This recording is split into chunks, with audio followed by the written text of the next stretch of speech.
के aqua school YouTube channel पर आप सबों का स्वागत है। जो भी हमारे सब्सक्राइबर हैं उनको पता है कि हम लोग एक नया सीरीज बीमारियों से लेकर आए हैं अपने चैनल पे, और उसके बीमारी के लक्षण निदान पे हम लोग चर्चा करते हैं कि किस तरह से बीमारी हमारे तालाब में आए ना, और यदि आ जाए तो उसका क्या उपाय मत्स्य बंधु करे, मत्स्य पालक बंधु करे कि कम से कम हानि का सामना उन्हें करना पड़े।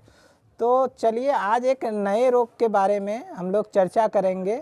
उससे पहले हम लोग बता दें कि सिंघी और देसी मांगुर का जो प्रजनन का हमारे यहाँ प्रशिक्षण होता है, जिसमें कि छोटे से छोटे किसान भी अपने यहाँ सिंघी और देसी मांगुर का बीज खुद उत्पादन कर सकते हैं और उन्हें हैचरी पर निर्भरता नहीं रहनी होगी। उनकी ये निर्भरता जो है हैचरी पर ख़त्म हो जाएगी।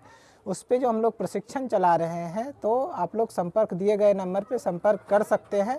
यहाँ आकर सीख सकते हैं कि किस तरह से सिंघी और देसी मांगुर का प्रजनन हम लोग कम संसाधन के साथ एक छोटे से लागत में भी हम लोग कर सकते हैं। चलिए अब विषय वस्तु पे आते हैं। आज का जो विषय है एक अलग बीमारी है, वाइट स्पॉट डिजीज़ के नाम से जाना जाता है और ये सफ़ेद धब्बे वाले रोग के नाम से भी जाना जाता है। इसके चपेट में लगभग सभी मछलियां आती है, सभी प्रजाति की मछलियां आती है। और ये बीमारी जो है, इसका लक्षण जो है कि इसके मछली में हम लोग क्या देखते हैं कि इसके ऊपरी सतह पे छोटे छोटे वाइट स्पॉट दिखाई देते हैं, छोटे छोटे धब्बे दिखाई देते हैं। और उसके बाद इसके शरीर पर जो है म्यूकस जो होता है, लसीला द्रव्य भी देखने को मिलता है। और दूसरा लक्षण क्या आप फिजिकल रूप में देख सकते हैं कि तालाब के किनारे जो है, तालाब के किनारे मछलियां अपना शरीर घसीटती है और देखेंगे कि अबनॉर्मल उसका जो तैरने का तरीका है वो अबनॉर्मल है, ये सही तरीका नहीं है। और झुंड बनाकर मछलियां रहती है और तालाब के किनारे या टैंक में यदि पालन करते हैं तो अपने शरीर को घसीटती हुई नज़र आएगी। ये परजीवी के कारण होता है।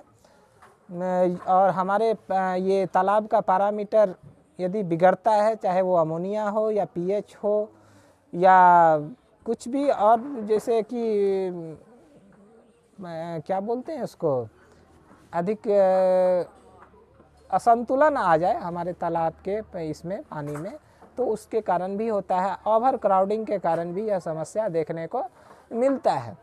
तो इसका सबसे अच्छा उपाय जो है, हम लोग क्या करेंगे, 350 से 500 किलोग्राम क्विक लाइम 1 हेक्टेयर में हम लोग इस्तेमाल करेंगे। क्विक लाइम जो है 350 से 500 किलोग्राम क्विक लाइम हम लोग 1 हेक्टेयर के तालाब में इस्तेमाल करेंगे। उसी अनुपात में घटाया या बढ़ाया जा सकता है।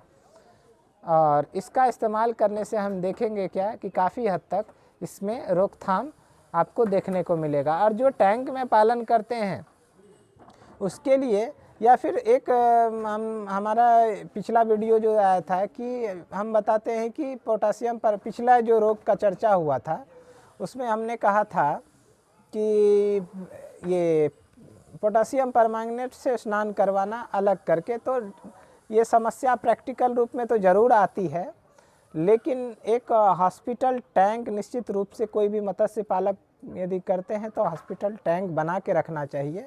और उस टैंक में हम लोग ये नेटिंग करके जो मछली निकालते हैं उसमें कोई इस तरह का जो होता है कि स्नान कराना पोटासियम में, चाहे फार्मेलिन में, चाहे कोई भी, तो तब आसान हो जाएगा आपके लिए, तब प्रैक्टिकली भी आप कर सकते हैं। मेरा पिछला वीडियो देखिएगा, पिछले वीडियो में जो ड्रॉपसी रोग का चर्चा किए थे उसमें इस तरह का हमने बात कहा था।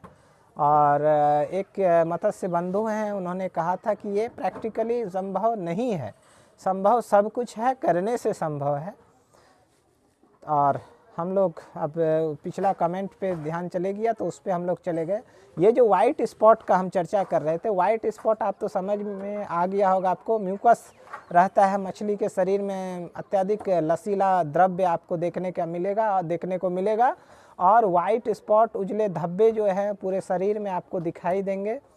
और तालाब के किनारे ये मछलियां जो है घसीटती हुई नज़र आएगी, ये लक्षण है इसका। और हम फ़ोटो भी लगा देते हैं, ये अपने वीडियो में फ़ोटो भी लगा देते हैं, तो आप देखकर भी समझ सकते हैं इसका जो इलाज होगा हमने पहले ही चर्चा किया, 350 से 500 केजी क्विक लाइम 1 हेक्टेयर तालाब में इस्तेमाल करना है, जिससे काफ़ी हद तक कंट्रोल आ जाएगा। और जो टैंक में पालन करते हैं उसके लिए क्या होगा, जैसे 10,000 लीटर का टैंक है तो 5,000 लीटर पानी रखेंगे और 5,000 लीटर में 1 लीटर, मतलब 1:5,000, 5,000 लीटर का रेशियो फार्मेलिन का इस्तेमाल करेंगे 7 दिन तक लगातार। काफ़ी रोकथाम हो जाता है इससे। जैसे 2,500 लीटर ही पानी है तो हम लोग 1/2 लीटर इसका इस्तेमाल करेंगे, फार्मेलिन का इस्तेमाल करेंगे और 1 घंटे तक उसको रखेंगे और उसके बाद हम लोग पानी को ड्रेन करके फिर नया पानी देंगे। इस तरह से हम लोग इस पर वाइट स्पॉट डिजीज जो है इस पर हम लोग रोकथाम कर सकते हैं। लेकिन ऐसा स्थिति ना आए इस पर हम लोगों को ध्यान देना होगा कि समय समय पर पीएच मापना चाहिए, अमोनिया टेस्ट किट निश्चित रूप से अपने पास रखना चाहिए और 15 दिन के अंतराल पे अपने तालाब के सारे पैरामीटर को चेक करते रहना चाहिए। तो अगला जो वीडियो आएगा दूसरे किसी रोग पर ही आएगा, मछली में होने वाले दूसरे किसी रोग पर आएगा। इसलिए इस चैनल को जो भी किसान बंधु नहीं सब्सक्राइब किए हैं सब्सक्राइब कर लें तथा हमारे वीडियो को दूसरों तक भी पहुंचाएं, चाहे वो शेयर करके या फिर बता करके। इस चैनल पे जो है हम लोग चर्चा करते हैं बीमारियों से रिलेटेड, ना सिर्फ मछली से रिलेटेड इस चैनल पे आता है बल्कि बकरी और मुर्गी से रिलेटेड भी इस चैनल पे हम लोग जानकारी दिया करते हैं। वीडियो में बने रहने के लिए धन्यवाद।